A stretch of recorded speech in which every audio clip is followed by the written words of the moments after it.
Fa ny miarabantsika any an-tokatrano izay manaraka an'izao fandarana manokana izao izay anasana ny reto vahiny efatra mianadahy ireto. Arabany ihany koa tsika izay manaraka ao amin'ny page Facebook ny Toliara Malosoa an'izao fandarana manokana izao. Araka ny fandraisako teo dia misy efatra mianadahy ry zareo no nasaitsika ao anatin'ity fandarana ity izay simpana tanteraka ny lohahevitra dia hoe ny fitantanana ny fako sy ny fiarovana ny tontolo iainana eto an-tampon-tanàna ny Toliara izay no resahintsika androany. Vaintsika voalohany dia Ramatoa Soary izay talemparitra ny tontolo iainana sy ny fampandrosoana maharitra eto amin'ny faritra Atsimandrefana. Vaintsika faharoa ihany koa Andriamatoa Yam Jogela izay directeur des affaires financières et économiques ao amin'ny commune urbaine Toliara. Vaintsika manaraka dia ry zareo avy amin'ny fitalevam-paritra ny rano ny fanadiovana ary ny fidiovana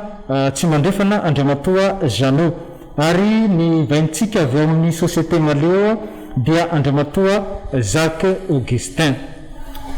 Idetsika avy hatrany ny adihevitra na ny resadresaka izay atao eto ka ry zareo avy ao amin'ny fitalevam-paritra ny tontolo iainana sy ny fampandrosoana maharitra no andray ny fitenenana voalohany izay hanazava amintsika ny impact ny fako amin'ny tontolo an-dranomasina sy ny tontolo an-tanety. Manoloana ny zava-misy eto Toliara dia menanao avy hatrany ny fitenenana Ramatoa Tale. Misaotra nanome fitenenana miarahaba nareo dia miarahaba ny mpisehatra rehetra eto amin'izao dinidinika zao dia miarahaba koa ny manaraka rehetra ty fandarana ity. Araka ny voalaza teo dia misolitena ny ministera ny tontolo iainana sy ny fandrosoana lovainjafy ny fitalevam-paritra izay andidina eto. Resaka tsika androany ao anatiny fankalazana ny andro maneran-tany ho an'ny tontolo iainana no hijerena ihany koa an'izao lohahevitra hoe inona tokoa moa zany ny mety ho voka-dratsy ny fako eo amin'ny tontolo iainana sy amin'izay fiovan'ny toetrandro izay. Raha iresaka tsika aloha voalohany mikasika ny fiovaovan'ny toetrandro na fiovan'ny toetrandro dia tsara fa misy ny ataontsika hoe traité international izay mametraka sy manazava ny antony izay. Voalohany misy an'ilay atao hoe convention cadre des Nations Unies sur le changement climatique izay mamehy hoe misy convention maromaro izay ao anatiny ao. Dia faharoa misy an'ilay atao hoe protocole de Kyoto dia misy ihany koa ny atao hoe accord de Paris sur le climat. Raha tsorina zany dia ny iraisam-pirenena hatramin'ny taona 1994 zany dia fa nijery sahady hoe ahoana ny afahana miady amin'izay fiovan'ny toetrandro izay. Ny eo anivon'ny ministera ihany koa dia misy fitaleavana mihitsy na direction izay misahana manokana momba an'izay fiovan'ny toetrandro izay. Dia nametraka koa ny ministera ny politika na ny paikady ahafahana miady amin'izay fiovan'ny toetrandro izay. Nametraka koa izy ny fomba hampihenana ny entona karbona vokatry ny fampitehan'ny ala dia nametraka izy ahoana ny ahafahana miatrika an'izay fiovan'ny toetrandro izay amin'ny alalan'ny fanafetana ny atao hoe plan d'adaptation. Izay rehetrarehetra izay zany ataontsika hoe cadre rehefa iresaka an'izay fiovan'ny toetrandro izay. Raha iverina antsika amin'ny lohahevitra teo dia tena misy ataontsika hoe akony amin'izay fiovan'ny toetrandro izay ihany koa ny fiparitahan'ny fako na ny fisian'ny fako eto amintsika. Resahana foana hoe ny fampitehan'ny ala ny dorotanety no mahatonga an'izay fandraisana anjara ka miteraka fiovan'ny toetrandro izay. Fa tsara marina etona fa na ny fiparitahan'ny fako ny fandoroana fako ny tsy fampiasana an'izay ara-drariny tsy misy an'izay ataontsika hoe gestion na déchet izay dia mandray anjara ihany koa tsika ao anatiny izay fahasimban'ny tontolo iainana izay ary miteraka fiovan'ny toetrandro. Raha iresaka tsika hoe fa maninona moa no mandray anjara koa ny fako satria iarahantsika mahafantatra fa ny telo isan-jato na ny dimy isan-jato an'ireny entona ireny dia avy amin'ny fako. dorana reny taneny masoandro reny dia mitsonika dia miteraka an'izay entona zay ka rehefa miteraka entona karbona zay ataontsika hoe makany amin'izay manimba zay sosina ozona zay dia inona moa ny fiantraikany ny mafana ny tany dia miteraka tsindry maro isan-karazany toy ny hoe tsy fampiniorana hafanana diso tafahoatra zay rehetrarehetra zay gaz à effet de serre moa fitenenana azy amin'ny teny frantsay dia reny gaz à effet de serre reny no anisany miperturbe an'izay équilibre écosystémique zay sy miteraka an'izay changement climatique zay dia rehefa miteraka zany rehefa miaina amin'izay ataontsika hoe fiovany toetrandro zay tsika ho antsika eto Atsimbandrefana ho antsika eto Toliara angambany efa tsy ho azavaina amintsika zay satria tsy ampiny rotsakorana eto amintsika tato ato miamaina ny tany tsy mahavokatra tsony ny tany rehetra zay fambolena nohon'izay antony zay dia zay rehetrarehetra zay zany no anisany fandraisan'ny fako anjara amin'ny fahampitehany tontolo iainana sy amin'izay fiovan'ny toetrandro zay misy anefa ny zavatra azo atao mba hahafahana mampihena an'izay ohatra hoe miresaka atsika hoe tokony ahena zay fahalotona zay manina tokoa moa raha miova mihitsy amin'ny fomba fampiasa ohatra hoe raha mampiasa atsika nyreny sachet zay tsy mety levona fa miparitaka eny anevony fiarahamonina misy atsika reny raha le fomba fampiasana azy mihitsy no ovaina tsy ampiasaina reny sachet madinika be reny fa misy andao atao hoe mesure zay efa napetraka mba hiarovantsika an'izay ahena zany zay satria zay rehetrarehetra zay no anisany manampy trotraka zany fitenenana azy an'izay fahasimbana eo anevony tontolo iainana zay dia ny zavatra azontsika tao anefa araka ny tenenina iny misy ny système zay fahapetraka na fandorona fa manaraka fepetra ara-dalàna tsy voatery hoe anao an'ireny dépôt sauvage dia dorana dia ny setroka rehetrarehetra no feno eraky ny tanàna tsy ohatran'izay fa apetraka sy arindra tsara eto moa misy tompona andraikitra zay andray anjara fitenenana hanazava ny fomba fampiasana an'izay fa betsaka ny ahafahana migere an'izay déchet zay mba hampihena ny tsindry sy tsy handraisantsika anjara amin'izay fahasimbany sosina ozona ka hiteraka fiovan'ny toetrandro aty amintsika zay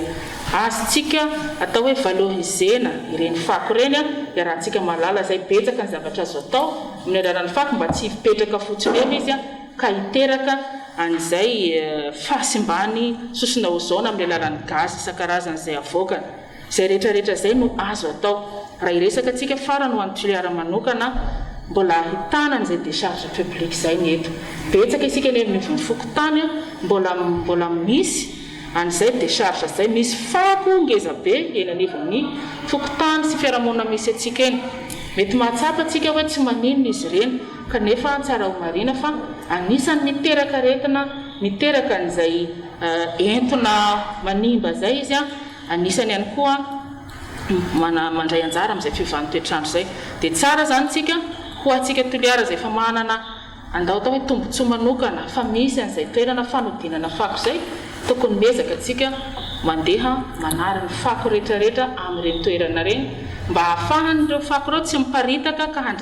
hanampitrotraka na handray anjara amin'izay fahampitehana iarahantsika mahita zay fa mba ihany koa mba ho voahaja ny tontolo iainana hipetraka tsara ny équilibre écosystémique zay misy eto amintsika eto mba hipetraran'izay tontolo iainana maharitra zay holovain-jafy zay ngamba no fandraisana anjara fitenenana nazavako fa tena misy fandraisany tokoa ny fako sy ny fahasimbany tontolo iainana ka miteraka an'izay fiovan'ny toetrandro zay dia misaotra atsika rehetra fanazavana no entinao mazany zay mahakasika ny hoe ny vokadratsiny izay fako zay eo anivony tontolo iainana indrindrandrindra moa zany ny fivavahan'ny toetrandro fa ny tiako isana fanazavana bebe kokoa zany hoe ny resaka fahalotoana eo amin'izay ranomasina indrindra eto amin'ny faritra Atsimandrefana zany no resantsika satria anisany mankalaza n'izay andro maneran-tany manontolo iainana zay tsika tamin'ny sabotsy teo dia tiako zany asiana fanazavana bebe kokoa ho an'ilay mpanaraka antsika hoe manahoana marina zany hoe zay resaka fahalotoana eo anivon'izay ranomasina zay raha aty amin'ny faritra Atsimandrefana amin'ny resahany marina tokoa izay malaza izay. Nankalaza ny andro maneran-tany ho an'ny tontolo iainana antsika tamin'ny sabotsy lasa teo ary ny fahavalon'ny volana jona izany hoe rapitso ihany koa tsika dia ankalaza ny andro maneran-tany ho an'ny ranomasina. Rariny sy hitsiny raha resaka kely zany tsika momba an'izay tontolo iainana an-dranomasina zay. Ny tontolo iainana an-dranomasina dia mitovy amin'ny tontolo iainana tanety mizaka tsindry isan-karazany koa izy io. Reny vokatra sy loto rehetra izay avy aty an-tanety dia any an-dranomasina no hiafarany. Raha potika ny ala ohatra eny an-tanety ny tany rehetra, ny hazo, ny potipoty, ny débris rehetrarehetra dia hoentiny reny rano reny dia mivarina daholo any an-dranomasina. Dikan'izay mizaka an'izay tsindry vokatry ny loto isan-karazany izay ny ranomasina. Mbola ahitanany koa ny fako matetika ho an'ny faritra amorontsiraky ny Toliara mbola toerana fanaripako ny ranomasina, toerana anaovana ny ataontsika hoe décharge publique, toerana anaovana fangerenan-kalamanjana angamba reny ranomasina reny. Tsisy zavatra tsy hita eny, ny loto rehetrarehetra matetika eny. Ho an'ny Toliara manokana misy ireo ataontsika hoe association izay miezaka manao fanadiovana foana reny plage reny amin'ny alalan'ny hetsika maro isan-karazany, nefa afaka 2 andro 3 andro iverenantsika ihany. Dikan'izay sady ahitana déchets organiques izy na ahitana déchets chimiques no ahitana ihany koa pollution vokatry ny destruction ny tontolo iainana izay ety an-tanety. Izay rehetrarehetra izay no mihatra sy tsindry mihatra amin'ireo ranomasina ireo. Dikany ohatra ny environnement terrestre ihany koa ny environnement marin. Nefa manana zava-miaina izy ireo ao anatiny ao, ny trondro, ny ataontsika hoe ny mammifère maro isan-karazany izay miaina ao dia ataontsika hoe mitondra faisana amin'izay zavatra izay. Dia ahitana ihany koa zany effet an'izay effet ohatran'ny hoe raha antsika zany manary sachet ohatra anaty ranomasina tsy ho levona mihitsy na ovenana ovena, amanarevony taona iny mijanonao ihany. Izay rehetrarehetra izay no anisan'ny tsindry mihatra aminy. Nefa ny ranomasina tsy afaka manadio tena, tsy afaka ny tena izy hoe zao ny ataoko dia madio miverina madio, fa itsika olombelona no tokony hampitsahatra an'izay fanariantsika fako izay. Raha iresaka ny Toliara zany tsika fotoana an'izao tokony hanovana amin'izay. Ny ranomasina angamba maniry tsika mahita amin'ireny toerana hafa isan-karazany, izany amorontsiraka izany mampite hitsangatsangana, mampite hitsidika. Nefa tsika zao raha mandeha eto dia mbola mahita fa tsy dia tena manana an'izay akon'izay loatra. Mila mandeha tsika any amin'ny 30 km 20 km miala n'ity renivohitra ty izay tsika vao mba hahita sy hisitraka an'izany hoe tontolo iainana an-dranomasina, hahafapo sy hiteraka plaisir ho antsika zay. Dia izay rehetrarehetra izay no anisan'ny tsindry izay mihatra aminy. Nefa reny fako reny araka n'ilay nitenena teo azo atao tsara ny manary azy mitoeraka tsy eny akory ny anaovana azy. Dia izay ilay ilana fiovana mba hahatonga antsika rehetrarehetra handeha hanary an'izay fako izay amin'izay toerana natokana an'izay, fa avelantsika ireo tontolo iainana ireo, ireo écosystème ireo mba hiaina amin'izay. Satria ny ranomasina, ny ala dia misy an'izay régénération naturelle izay. Ny ranomasina koa zany raha ohatra ka diovina, tsy diovina moa ny reny morontsiraka reny, raha diovina miverina mamoaka an'izay environnement idéal izay. Amintsika miteny zao ohatra reny plage reny fanatodizana fano reny, nefa vokatry n'izay loto izay tsisy afaka miteraka sy manatody eny amorontsiraka zany reny fano reny, noho izay tsindry maro izay tsy possible ho azy,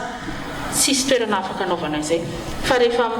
madio iny dia miverina ho azy izay équilibre écosystémique izay tsapan'ireo zava-manan'aina ireo efa milamina amin'izay ty toerana ty. Raha iresaka zao tsika maka exemple any amin'iny faritra atsimo iny misy an'ilay atao hoe parc tsy manam-peste zao, misy écosystème misy lac izay ny ao izay manintona mpizahan-tany maro taloha. Dia reny toerana reny nisy fotoana raha mbola misy tsindry zany mahazo an'ilay lac, nisy olona mihaza reny biby reny dia tsy miverina ao mihitsy reny flamand rose reny. Fa rehefa calme ilay écosystème, tsisy tsony ilay pression manelingelina azy isaky ny tonga anytsika dia mahita an'zareo. Tiako tenena hoe l'écosystème antsika, ny tontolo iainana antsika dia mizaka tsindry itsika ihany no vahaolana hampirindra sy hampijanona izay. Raha tiantsika ny hanana tontolo iainana mirindra sy milamina izay olo vain-jafy dia azontsika atao manova ny fihetsika rehetrarehetra mba tsy hampitombo fa hampihena ary hampijanona tanteraka an'izay tsindry zay. Izay angamba no fandraisana anjara fitenenana amin'ny tsindran-dranomasina sy ny tontolo iainana an-dranomasina zay. Todika manokana ato amin'ny Andriamatoa Iam Jogela izay DAF avy ao amin'ny commune Ambonivohitra Toliara. Novelabelarina teo ny voka-dratsy ateraky n'izay fako zay ho an'ny tontolo an-dranomasina sy ho an'ny antanety ihany koa. Dia araky famelabelarina teo ihany koa dia nisany be tsindry eto amintsika raha resaka zay fa halotoan'ny riaka izay tsika. Maro moa zany zavatra zay hitao. Ianareo amin'ny commune afaka faritanao ve ny tantara zany hoe nanao ahoana ny dingana nandalovany zany fomba fitantanana ny fako eto Toliara izany sy ny nametrahana ihany koa ny délégation de service satria araky ny fanazavana tao zany mila fitantanana matipaika sy stratégie miketraka hisian'izay fahafahana ho an'ny tontolo iainana sy nyzay resaka ady amin'ny fivavahan'ny toetrandro zay. Misaotra betsaka ny fitenenana. Voalohany miarahaba antsika rehetra mpisehatra amin'izao fandaharana manokana mikasika ny fitantanana fako sy ny fiarovana ny tontolo iainana zao. Ary mitobika miarahaba antsika rehetra koa ao antsika mpanao gazety ary anatin'izay miarahaba antsika rehetra vahoaka ny Toliara na ny vahoaka rehetra manaraka n'izao fandaharana zao fa indrindra tsika amin'izao idirana amin'ny fety-pirenena izay ho avy tsy ho ela na dia eo aza ny aretina samihafa izay tena hita fa mbola tena manotoina ny fiainantsika andavanandro. Engany azoto ary mazotoatsika avy amin'ny commune Toliara manotena izay satria araky ny izy izay commune Toliara zay dia hoe vahoaka madio dia vahoaka mandroso. Marina tokoa zay famelabelarana atao ny madame Tale teo zay satria ny commune Ambonivohitra sy Toliara dia efa nisehatra ihany fa indrindra amin'ny io fitantanana ny fako eto amin'ny commune Ambonivohitra sy Toliara zay. Manino fa commune zay tompona andraikitra voalohany amin'ny fitantanana amin'ny tanàna dia manana tamberina andraikitra. Dia ny tamberina andraikitra voalohany ary zay tena hita azo tsapahitanana ho an'ny vahoaka dia ny fahadiovany tanàna. Miezaka ary efa niezaka ny commune Ambonivohitra sy Toliara mikasika an'izay fitantanana an'izay fako izay satria raha tsy tsara tantatra ny fako fa indrindra mikasika ny arakiresaka Tale teo zay hoe mbola ahitana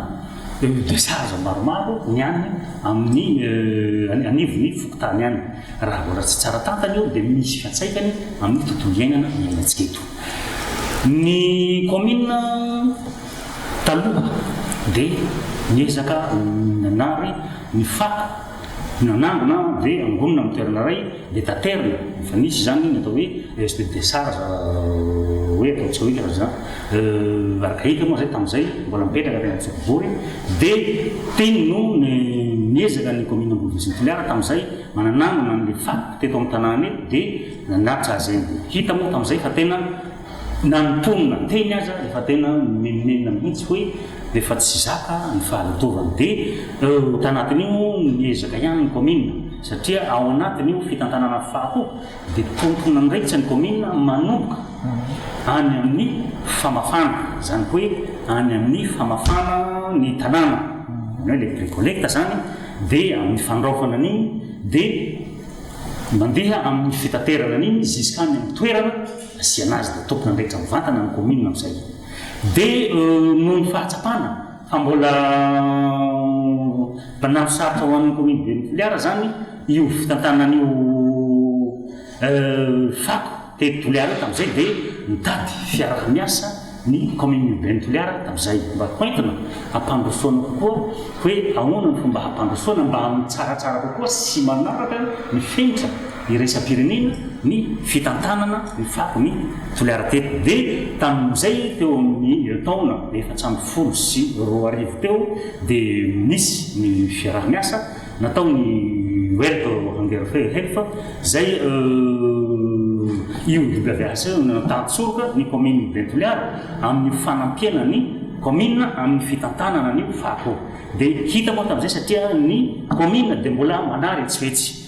Misy tamin'izay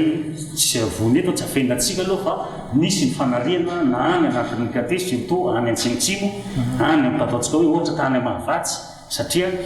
tamin'izay dia mbola hoe hita tadiavin'le olona na le fako ara hoe anosandreo aminoana zareo le lobaloba sy mbola ny commune nohony hoe mahavoaka ny commune zay dia niezaka nanary tao. Dia rehefa hita tanatin'izay zany hoe fiaraha-miasa niaka tamin'ny VHS dia voatery natsangana napetraka tamin'izay zany lay cycle de valorisation na fanodinam-bokatra fanodinana an'le fako mba hialana an'izay fanariana ny fako etsy zay satria araka an'izay hoe manimba ny tontolo iainana. Dia nanomboka teo zany efa nandeha ny fiaraha-miasa fa indrindra amin'ny fanodinana ny fakotsika eto amin'ny tanàna ny Toliara zay ery Boriha moa no misy ny foibe ny fanodinana ny fako.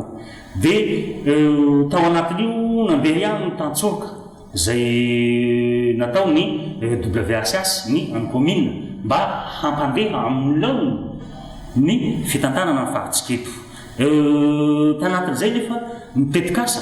tsy maintsy hita hoe raha matetikasa zay misy ny fiantomboany ary mety hisy koa ny fahafarany. Dia anatin'izay koa nefa anatin'izay tongony fampanarahana ny fenitra iraisam-pirenena ny fako eto amin'ny commune ambonivohitsy ny Toliara zay dia nieritreritra ihany koa ny commune sy ny fanampiany tantsoroky ny WHS hoe hanangana an'le hoe famindrana asana délégation de service. Zany hoe io zany mba irosoana amin'ny sehatra matianana kokoa amin'ny fitantanana ny fako zay hita etsero eto amin'ny tanànatsika Toliara izay. Dia nanomboka tamin'ny faraparany taona 2020 dia fa nionana amin'izay ny WHS sy ny commune ambonivohitsy ny Toliara hoe ahoana ny fomba apetraka mba hampisy ny matianana ny fitantanana fako zay. Dia zay natonga hoe raha zay raha dia ampanarahantsika ny fenitra dia ny famindrana ny asana ny délégation de service. Dia nandeha moa ny tololarana sy fomba hanatanterahana azy rehetra. Dia tamin'izay rehefa nisy ny natao zany ny tsiriana sy ny rehetrarehetra zay mahatongavana amin'io dia tao anatin'io no tafiditra satria izy no lany ny société Malio Sarla zay mitantana ny fakotsika eto commune ambonivohitra Toliara. Dia izay anefa amin'izay famindrana asa zay fa ny commune nefa dia marina fa tompona ndraikitra tanteraka zay tsy azo ny alana io fitantanana ny fako ny tanànana ambonivohitra Toliara io. Fa no fidirana amin'ny sehatra matianana zay dia ary zay koa no hita hoe fa hampahomby ny fitantanana eto amintsika mba tsy ametrahana ny fako etsy eroa fa mba hahatonga azy any amin'ny toerana zay tena ahafahana mamarika an'io mba ho vokatra satria hialana amin'ny dia tontolo iainana olotony iny dia afaka vadika ho vokatra ireny fako na lotsika zay very etsy eroa reny. Dia tompona ndraikitra voalohany ny commune ambonivohitra Toliara zay tsy afaka miala fa na dia zany fametrahana azy amin'ny fomba matianana ihany no mametraka tao amin'ny commune de Toliara nametraka an'io famindrana asa io na délégation de service. Fanatsidina tao ihany moa andramatoa dafa nyzay délégation de service zay na ny famindram-pitantanana ny fako eto Toliara zany. Itodika manokana atsika ato amin'ny société Malio zay ianareo no anisany miandraikitra ny fitantanana ny fako eto am-pitantanana ny Toliara, ny fitaterana, ny fanodinana, ny fanangonana ny fako eto Toliara zany araka ny fahefana zay nomeny commune ambonivohitra Toliara anareo. Tiako zany ho hazavagnao amin'ny vahoaka ny Toliara hoe manahoana zany ny système zay apetrakinareo hipetrahan'izay fitantanana ny fako mahomby zay mba hisy tombotsoa ho an'ny tontolo iainana sy hoantsika hiady amin'izay fivavahany toetrandro zay hoe mba satria efa natsidika teo hoe zao le tsindry zay azo avy amin'izay fako zay ho an'ny tontolo iainantsika amin'izay mazava aminay hoe tena mipetraka tokoa ny système ary tena hadio tokoa ny tanàna ny toliara voary ny tontolo iainana sotra namana lahatra mahasoa ary miarabanao miarabantsika mpisehatra hito amin'ny plateau zao tsika teknisiana ary tsika mpanatrika indrindra fa itsika manaraka an'izao fandaharana zao zay tokoa zany no société malio araky ny tenin'ny dafy teo namaly sy nahazo ny tolotrasa izay nataon'ny commune urbaine Toliara tolotrasa zay tsara mariana fa mahakasika ny collecte na fakanany fako transport na fitaomana azy ary ny fanodinana azy eny amin'ny boria na any amin'ny CSVD zay amin'ny anarany zay zany no asa sahanin'ny société malio ka araky ny voateny teo zany dia misy ny paikady natao mba voalohany indrindra ahafahana aloha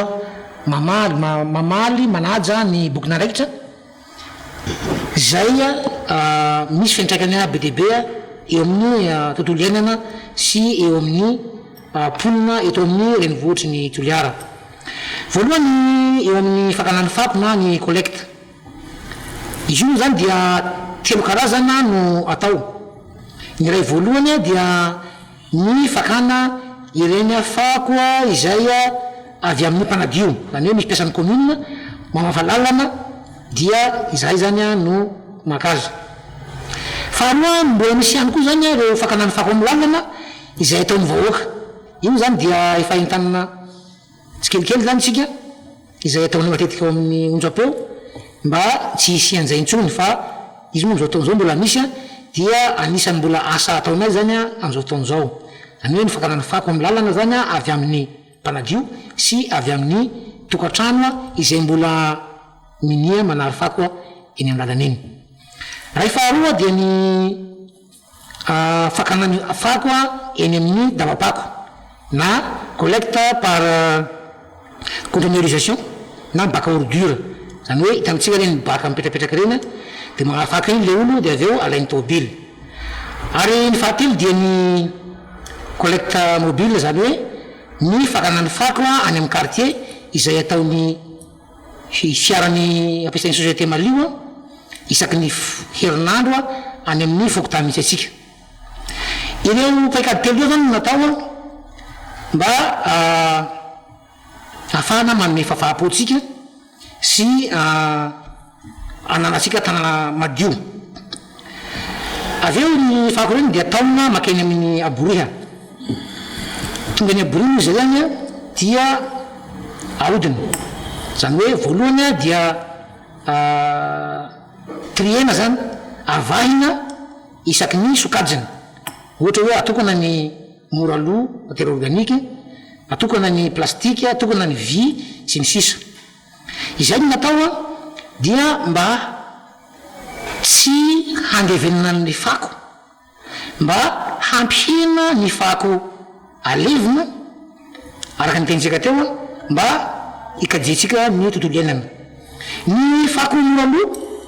dia anaovana compost izay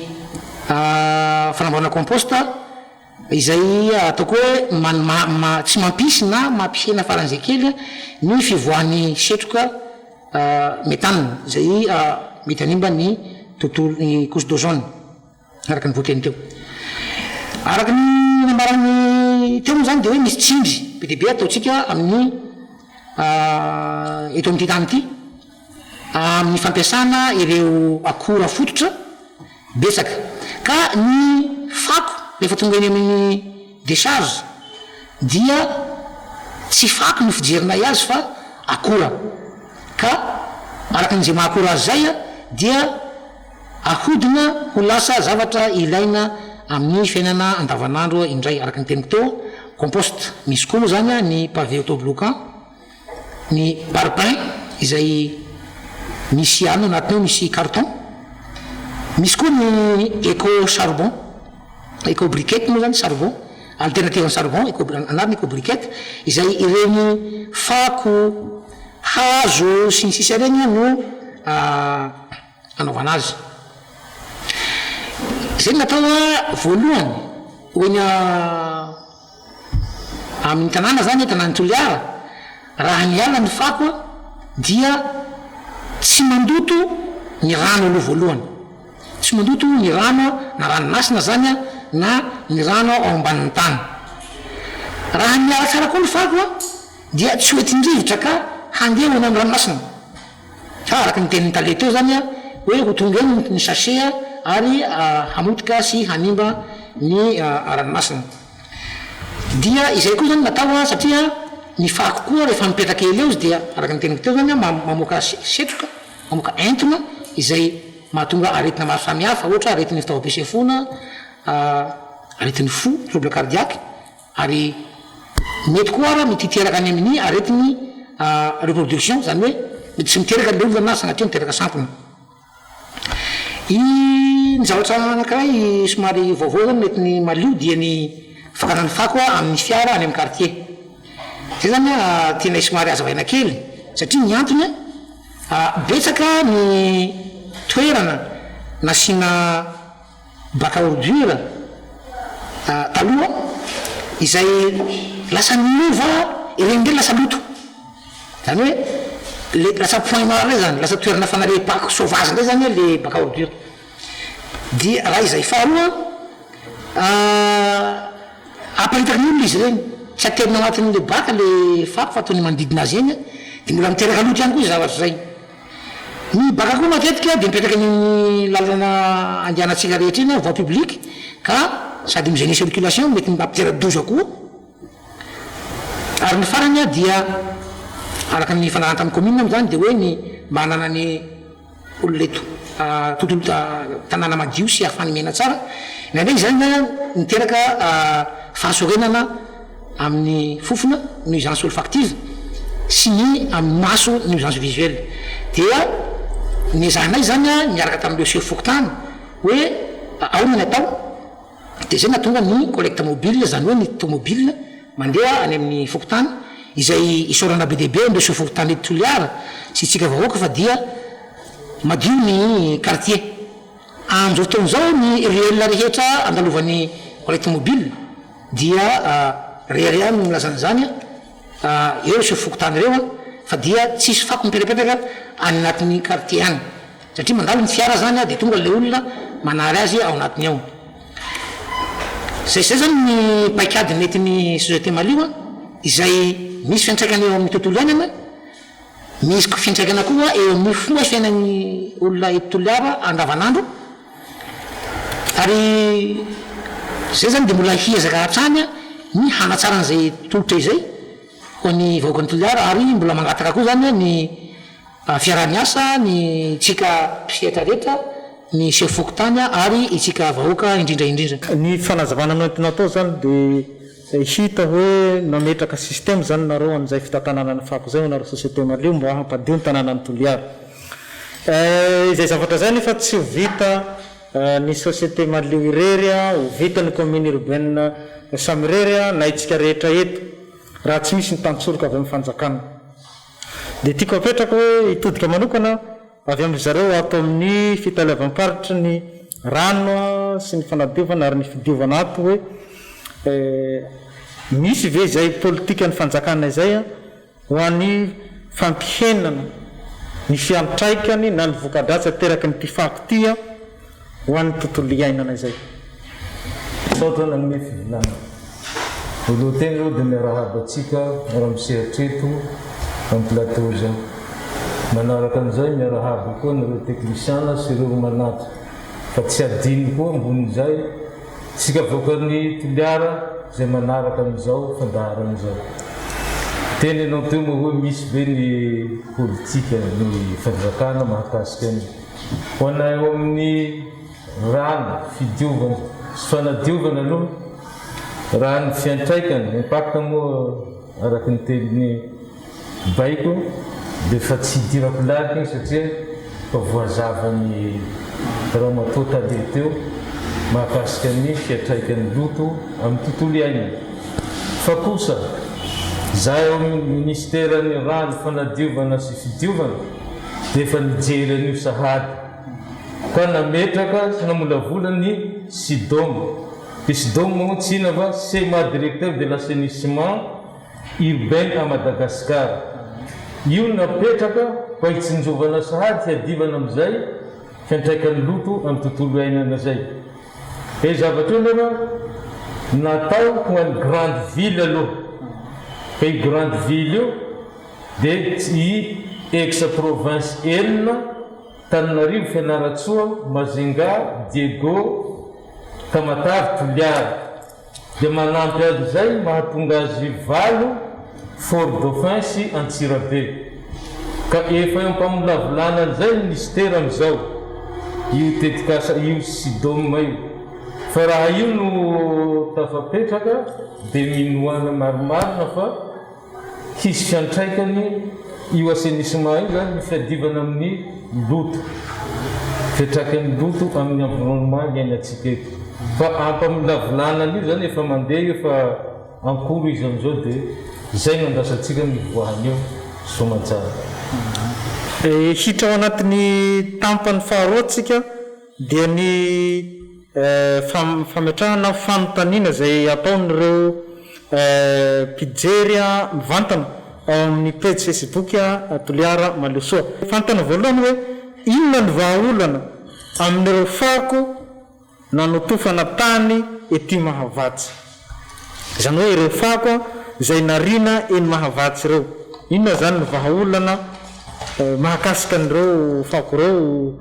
hoy ity mpijery anankiray izay nametraka fanontaniana ity. Mena antsika avy hatrany izay fanontaniana izay amaly azy aloha fantatra hoe ry zareo avy ato amin'ny commune ato dia malefaka ato amin'ny Ramatoa Tale angamba rehefa misaotra betsaka ny fanontaniana ary nisy tokoa moa araka ny fanazavako teo talohaloha teo ary amin'izao zany fa manomboka amin'ny mitsahatra le fanariana fako eny anivony quartier zay anisan'izay zany ny quartier Mahavatsy ary be dia be zany ny fako zay nanotofana satria ireny fako ireny zany mitadiavy ny vahoaka mihitsy ary ny vahoaka mihitsy no mamonjy ny commune Ambonivohitra Toliara mangataka an'izy ireny, mangataka an'ireny fako ireny mba hanotofana an'ireny lonaka zay tena ipetrahan'ilay olona eny an-toerana. Voalohany aloha dia ny vahaolana voalohany dia fanajanonana tsy fanohizana intsony ny fanariana ny fako satria efa manana antsika zao ny site zay fanodinana ireo fako ireo mba ho vokatra azo ampiasaina indray mandeha. Zay zany no vahaolana voalohany dia fanajarana zany hoe fanajaronana zany tsy sadakanto satria le olona mbola hatramin'izao ary misy mihitsy ara manome tsiny ny commune Ambonivohitra Toliara hoe ety aminay ety dia tena rehefa latsaka ny orana tena tsy hay iainana mihitsy. Mangataka zahay mba asionareo hoe mba izay zavatra zay nefa hita mihitsy satria araka an'ity tenitsika ty hoe fitantanana fako sy fiarovana ny tontolo iainana tena hita na ny commune Ambonivohitra Toliara dia mahatsapa mihitsy hoe tena manimba ny tontolo iainana fa indrindra mitonina zay rehetra monina iny. Zay misy moa zany teny hitanay ohatran'izay hoe ny fako aza arian-tegna ve dia mbola hariana any amin'olo satria matoa izy aria fako azy dia mbola hariana any amin'ny olon-kafa. Dia anatin'izay zany efa mijery vahaolana hiany zany ny avy ao amin'ny commune Ambonivohitra Toliara zay arahana amin'ny société Malio zay hita aloha fa mbola hojerena ny fomba fahametezana satria ireny fako ireny zany rehefa mandalo ary amin'ny site fanodinana zany dia misy fomba traité zay ho azy. Dia izay hoe hita hoe farafaharatsiny satria mbola lavitsezaka zany ny politika mpanjakana mikasika n'le fanajariana ny reny tanàna zay tena hita hoe lemaka rehefa tonga amin'ny fotoana orana regny dia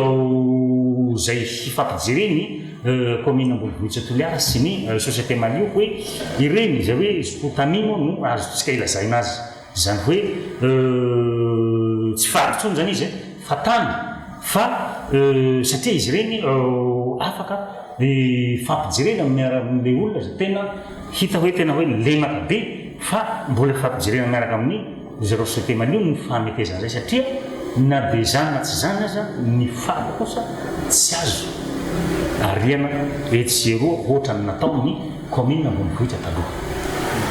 zay zany avy amin'ny commune ngamba omeko ny zareo société Malio ngamba ny andosoana zay toy izay raha ohatra ka raha azoko tsara le famontanian'le olona eto zany hitanareo le fako zay fanariana teny mahavatsy zany dia tsika namela belatra teo izy manaraka teo hoe misy fiantraikana ho an'ny tontolo manodidina zany ho an'ny tany zay impact afaka satria mifako san-karazana misy kosy misy rehetrarehetra dia misy zavatra simika zany hengatsika amin'izao fotsiny ve fako sa tokony ho récupérena halaina aloha satria izay le tian'le olona zay hamontaniana eto misaotran'izay nametraka ny fanontaniana raha hitondra valiny ny fitalevam-paritra eto ny faritra tsy mandrefana dia manamafy an'le niteneniny avy amin'ny commune zay tsy hivalamparana tsony angamba n'le fanazavana teo aloha fa tena manimba mamparary ary tsy azo iainana reny toerana zay nanariana fako reny izahay manokana zao dia fa nitsidika n'ireny toerana reny ary naheno ny fitarainan'ireny olona manodidina reny toerana reny manokatra trano izy dia fako no hitany eo na isakafo izy dia fofona tsy zaka no henony ka raha ohatra tsika zany hitady vahaolana dia tokony manadio an'ireny toerana reny satria na dia filan'le olo ara ny fanatotofana an'ireny toerana zay honahona sy ambany reny dia tsy ny fako zany no akora tokony hampiasaina amin'izay iarahana manaiky zay dia ny tsaratsara kokoa dia ny fitadiavana vahaolana amin'ny fanadiovana an'ireny toerana reny tsy manao tsony tsika ekena zay efa tsy manatitra fako itsony fa kosa manadio an'ireny famaloto naterina teny reny zay ngamba no vahaolana tsy ho voavalintsika eto ambony latabatra zay fa mety mbola misy dinidinika manokana zay ahafahana mampirindra sy mamahan'izay fa tokony apetraka zay vahaolana maharitra zay fa sahirana mihitsy reny olona reny rehefa no henona ny fitarainana ny fanajariana ny tany marina fa lavitrezaka fa apetraka tsika hoe tsy ny fako zany no solution hanotorana n'ireny toerana reny dia araka n'izay teneny zay tsy androany ihany ny sehatra efa fampiresahana fa tsaratsara kokoa tsika miroso amin'izay satria efa samby miara-manaiky tsika fa tsy mety amin'ny fahasalamana tsy mety amin'ny tontolo iainana reny dépôt sauvage isan-karazany reny mba ho fanamarihana zay dia zay ngamba ny vahaolana à long terme ozy izy ny fitenenana tokony irosona mety tsy ho vita rapitso zay tsy ho vita afakapitso fa tsy maintsy ezahana ny fanatanterahana zay mba tena hampirindra an'izay fitantanana ny fako zay sy tena handraisantsika anjara amin'ny fampihenana ny tsindry mamotika ny tontolo iainana sy hiteraka fiovan'ny toetrandro eto amintsika zay ngamba no valiteny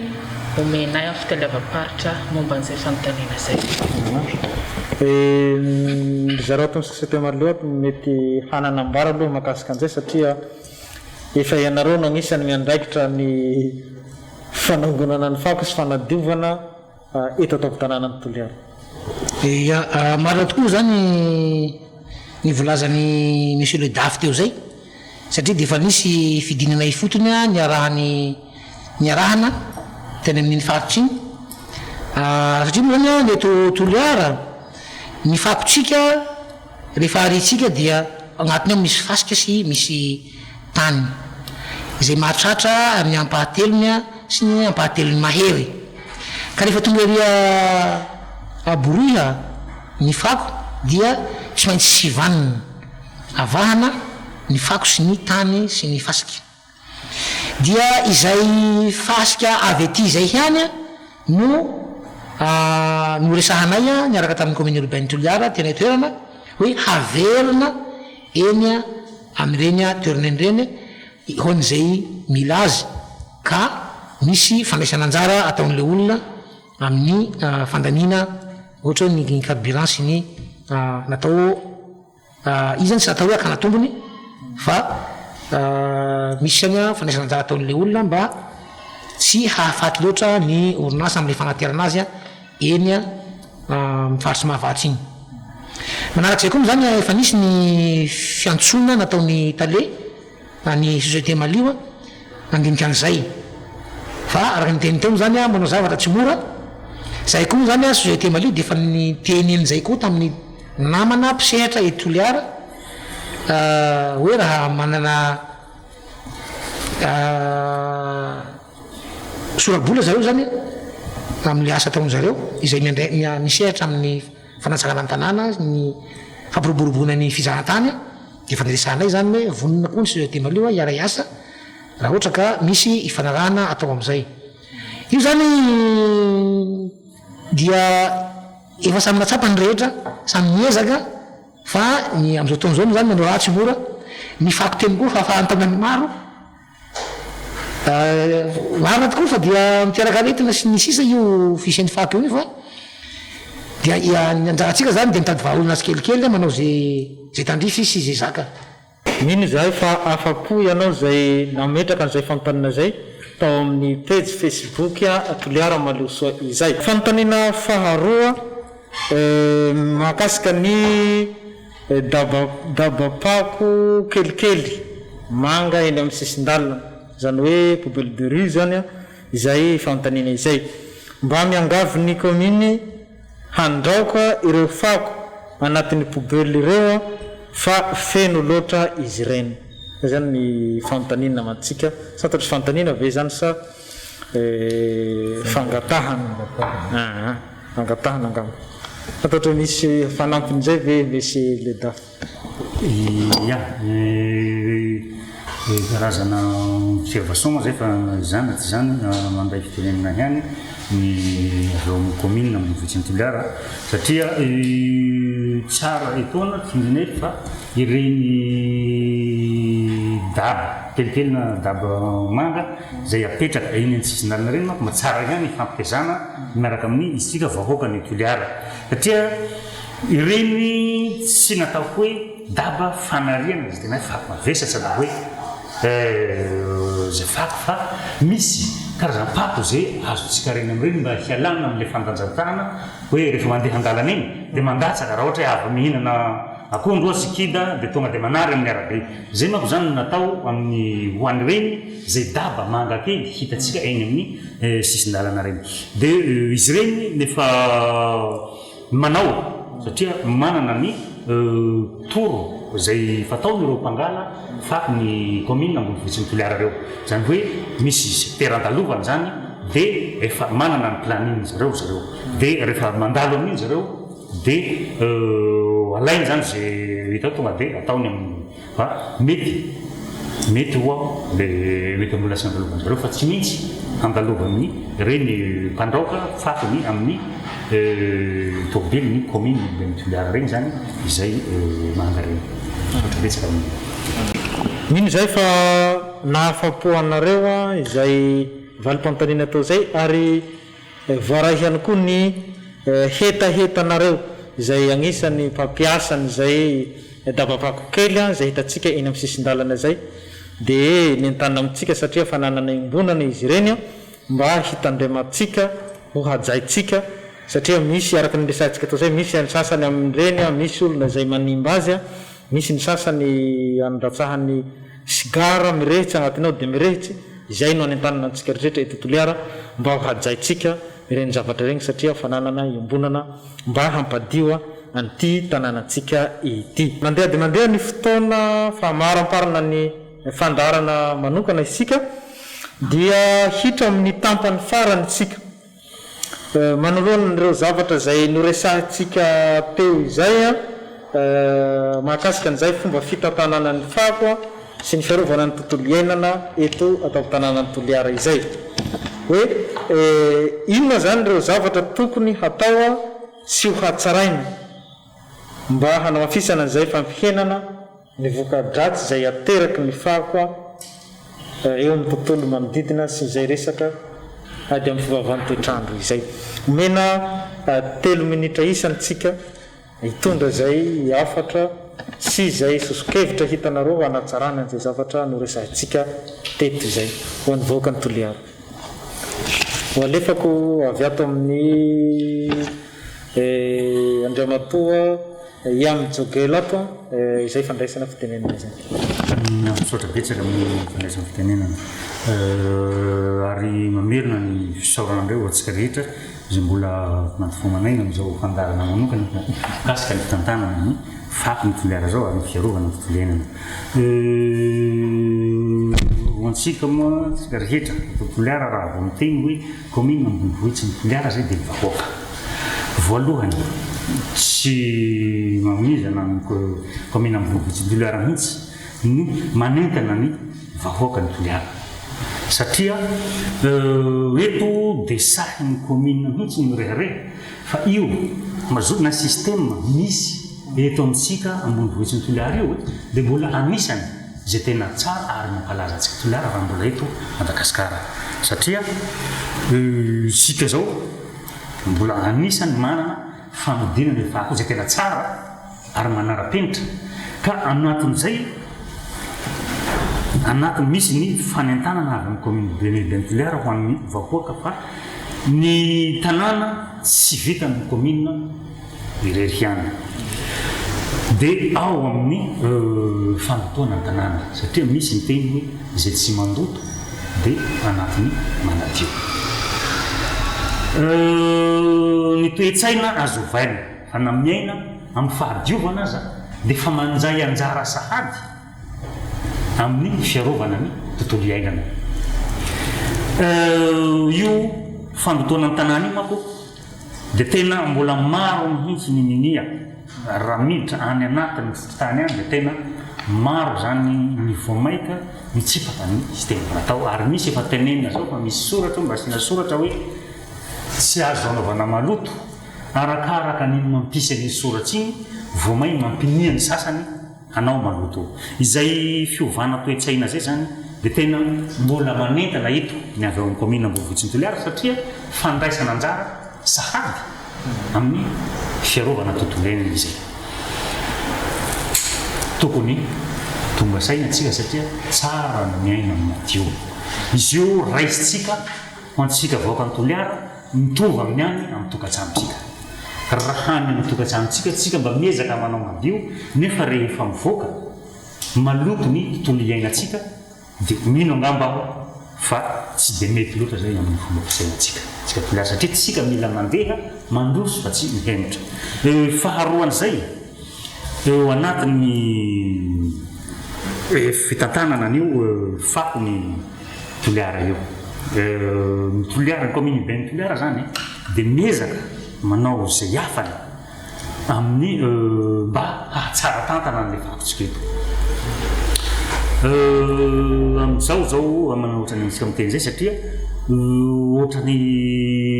nameny voalohany amin'ny teny mijery mihitsy ny commune Toliara mitady moyen zany zay fomba hitantanana ny anisan'izay io délégation de service io ohatrany hoe misy nahatra amin'ny fitaovana anareo ny tôbila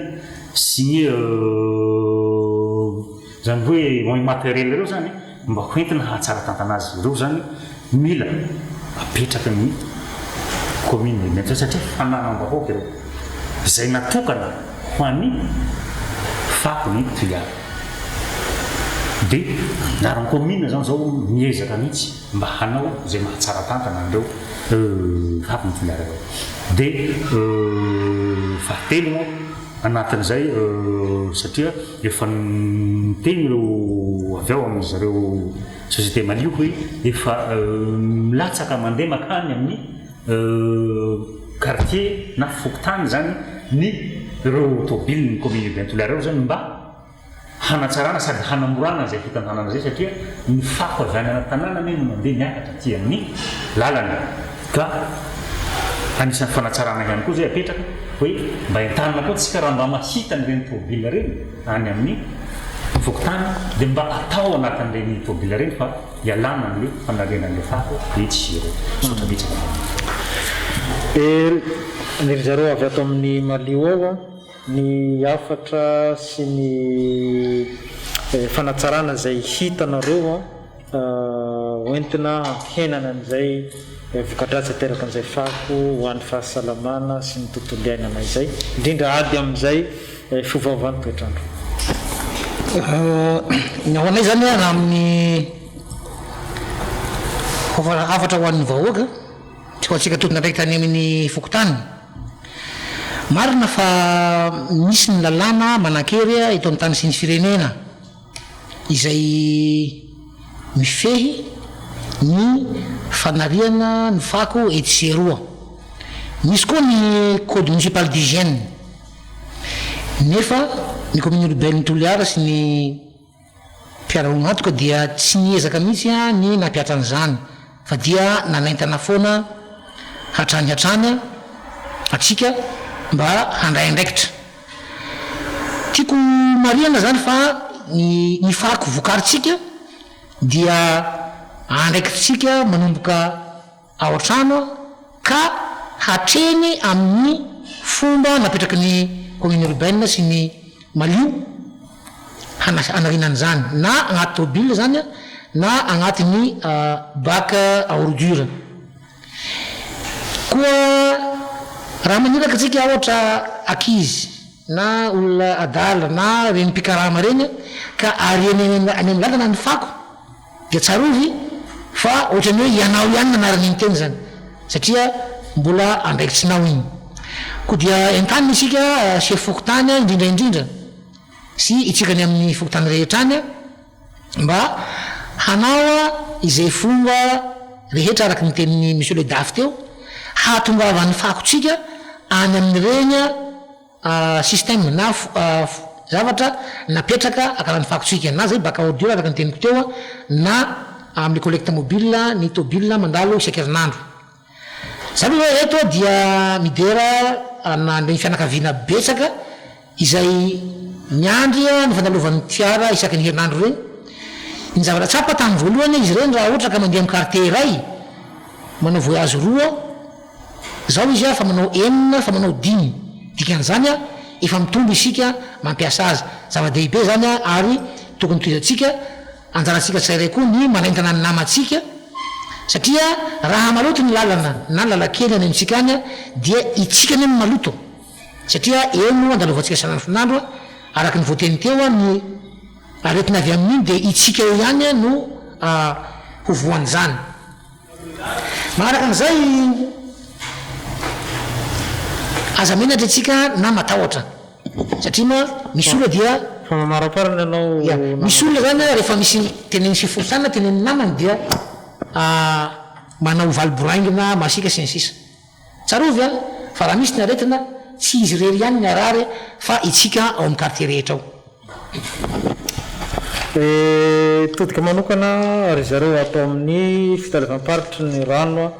ny fanadiovana ary ny fidiovanao ny afatra avy aminareo tompoko ho an'ny vahoaka ny Toliara. Dia mbola mamerina fisaorana anao na ny fivolagna ny ahy moa zany hitako fa mety aby na nataon'ny commune sy ny société Malio ato zay fa kosa tsy ho kivitsika ny hanentana sy hanabe ny vahoaka hatrany mba hahatsapany fa ny loto dia tsy mitondra sofo azy fa mitondra voka-dratsy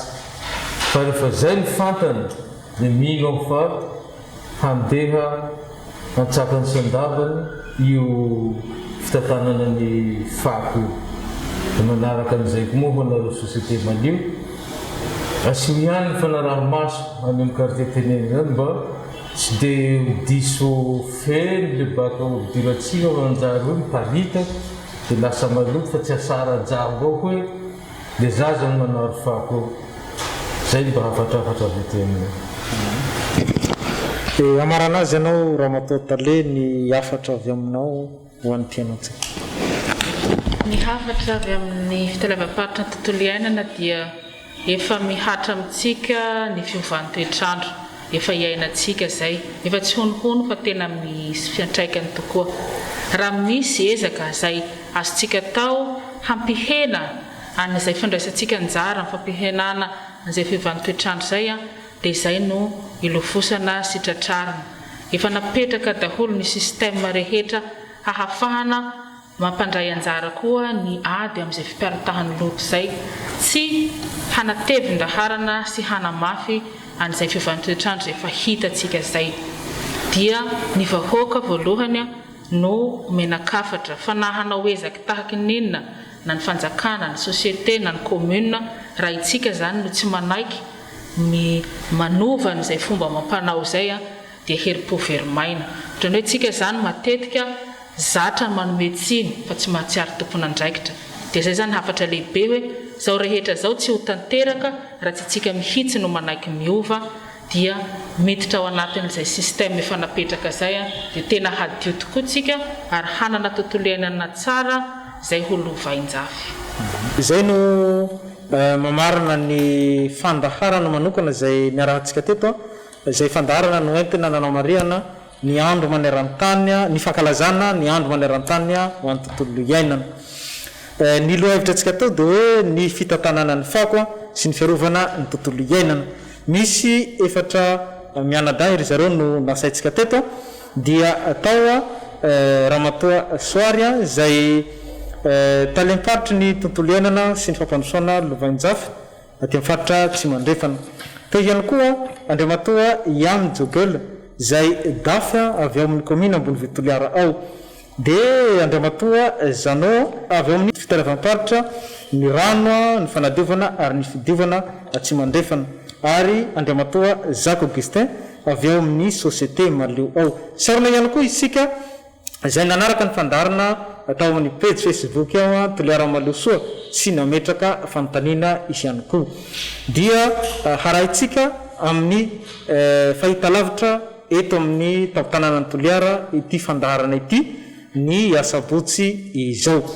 Dia asaina ianareo hanaraka hatramin'ny farany an'izay fandaratsika zay rehefa amin'ny asabotsy ao amin'ny fahitalavitra Le Buffet sy ny fahitalavitra RTS. Afaka metraka fanontaniana ihany koa ianareo makasika ny lohahevitra antsika teo amin'ireo laharana izay hitantsika eo ambanin'io fahitalavitra io. Dia mametraka mandrapitafa izahay ka samy tompona andraikitra isika rehetra eto Toliara. Aza manome tsiny fa efa nandray andraikitra ve ianao, zay ianao mametraka fanontaniana inona no andraikitra efa nataonao ho an'ity tanàna izay misy anao ity. Metraka mandrapitafa izahay eo amin'ny manaraka indray. Veloma tompoko.